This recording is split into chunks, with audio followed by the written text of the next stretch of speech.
Hey everybody, it is Mattie here with Altcoin Buzz. Hope you're doing well on this Sunday and that you're having a terrific weekend. So we're looking at a couple of stories today, 2 or 3 of which are surrounding XRP. We're talking about Ripple, of course. One here by way of Luke. Negative stance towards XRP is fading. We'll talk about why that is and get Luke's take. We're talking about why XRP may surprise us in 2019. This is courtesy of Crypto Daily. We're taking a look what's happening with Etheruem founder Vitalik.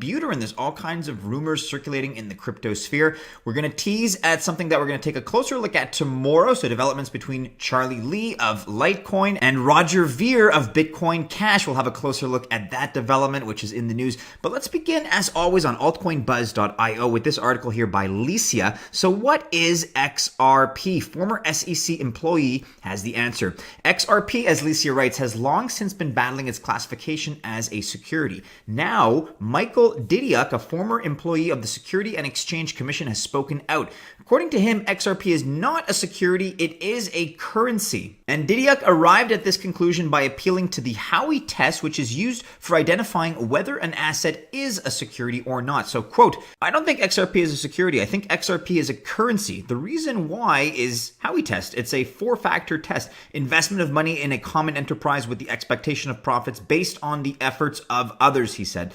Now, I've been a little bit critical or at least skeptical of the Howey test in the past. I think it's something out of the 1940s or at least in that era, more or less. I don't know if that's the best way to classify these modern day tokens and coins. I think it's an anachronism and I think it's well past its shelf life. So at least in my opinion, it's time to revamp the definitions or at least come up with a new classification system. Then you have Stephen Dieppe, who commented on Didiuk's statement, quote, pay attention to the reaction of the regulators. They laughed, claiming XRP being a security sounds stupid from the get-go.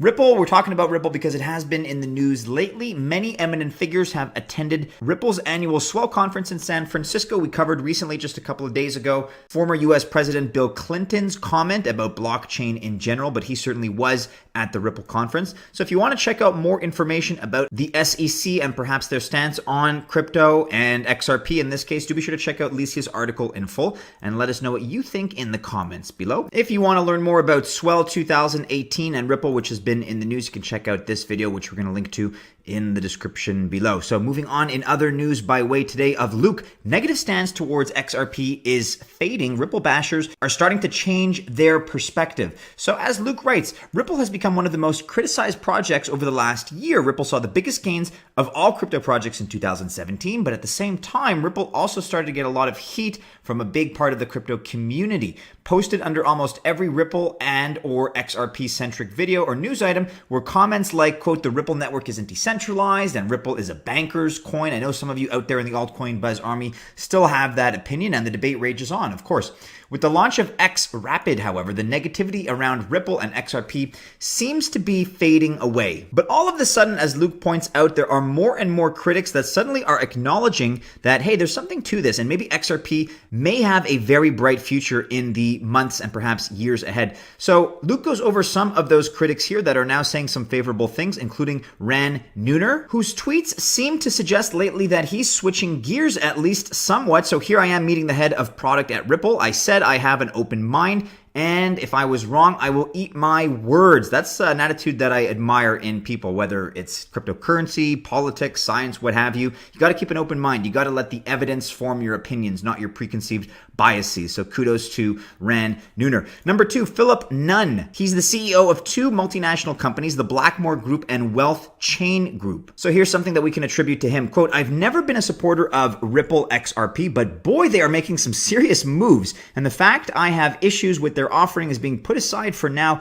as they become so important in flying the crypto blockchain flag. They will become the Microsoft of crypto. That's a big statement, the Microsoft of crypto. So you can read more here about other statements that Nunn has made. As Luke points out, he's certainly not the biggest proponent of XRP, but he seems to be changing his tune ever so slightly. So that alone is getting some attention. And finally, guys, you can read here about what Luke has to say about Ripple and XRP, their most recent developments, not the least of which is XRapid, which, as we suspect over here at altcoinbuzz.io, is what really has fanned and fueled the recent price action, which has been very positive in the last month or so for Ripple. So if you are a fan of XRP, if you're into what they're doing, or maybe you're not, whatever your perspective is, let us know in the comments below whether you agree or disagree with Luke. Be sure to leave us with your perspective. Here's an article that relates. We're not going to go through everything right here, but by way of Crypto Daily, Ripple XRP might surprise the world in 2019. So what they're suggesting here is that the 1-hour chart for XRP,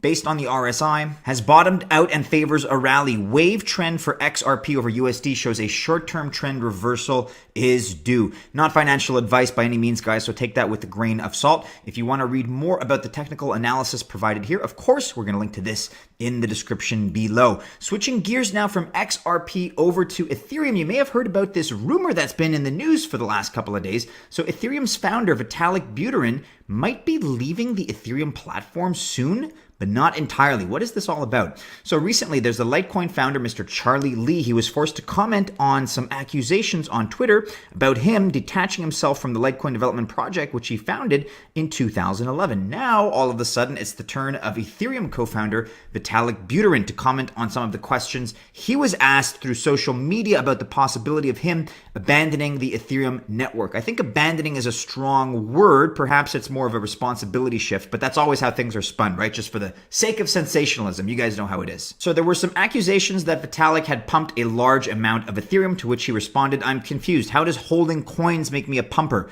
I've actually been getting messages from some in the community criticizing me for not being pumpy enough." He also responded to the debate if he had ever thought of detaching himself from the Ethereum network by saying that, quote, "already in progress. Watch the repos. Even much of the research is being done by Danny Ryan, Justin Drake, Hsiao Wei Wang, and others." The Ethereum co-founder also assured the Ethereum community that his detachment will not affect the network. He was quoted as saying that, "I think Ethereum can absolutely survive me spontaneously combusting tomorrow at this point." Well said. If you want to check out more about what Vitalik had to say and the way he addressed some of these issues, we're going to link to this article, as well as his Twitter account if you want to peruse through some of the comments that he's made more publicly. And speaking of Charlie Lee, as we just did, and his project, of course, he is the architect and father of Litecoin. He's seated here next to perhaps his crypto rival, his enemy of sorts in this space, Mr. Roger Ver, who's at the helm of the Bitcoin Cash ship. So this is not a meeting that you would normally see. We're going to tease this today and bring you more details about it tomorrow, but Charlie Lee and Roger Ver make a friendly bet about the Lightning Network. So take a look at this article. We will link to this in the description below, but we're going to come back to this tomorrow in more detail. It's a really interesting development and we want to cover our own piece. So this is an interesting one. Let's see if bitter rivals can become friends once again. We're going to update you as things progress, but of course you got to be following Altcoin Buzz and Altcoin Buzz News. We're also on Facebook, Instagram, and Telegram. If you choose to invest on this Sunday, members of the Altcoin Buzz Army, I wish you happy investing. If you enjoyed this video, smash that thumbs up. Make sure you're subscribed and click that bell to be notified because we put out new content every day. Check out the last video here on the right if you have not already, as well as our latest publications on the website. With that, have a wonderful tail end of your weekend. We're going to see you guys again soon in another video. Take care.